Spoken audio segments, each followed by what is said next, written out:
রাহাত, তুমি কেমন আছো? ভালো আছো? তুমি কোথায় গিয়েছিলা? নামাজ পড়তে গিয়েছিলে আজকে? আচ্ছা। এই যে পানির মধ্যে তুমি হচ্ছে অনেক কষ্ট করে নামাজ পড়তে গেছো, তোমার কেমন লাগতেছে বলো? ভালো লাগতেছে? তুমি শুক্রবারে প্রতিদিন নামাজ পড়ো? তাই না? আচ্ছা, তোমার আব্বু গেছে আজকে নামাজ পড়তে? কই তোমার আব্বু অফিসে? অফিসে গেছে? আহ, তুমি নামাজ পড়তে কখন গেছো, আমার আগে না পরে? আগে। বলো, একটু কথা বলো, খালি আগে পরে হ্যাঁ হু করলে হবে? তোমার মাদ্রাসা আজকে ছুটি? বন্ধ না?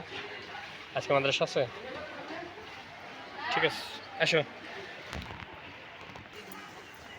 যাও।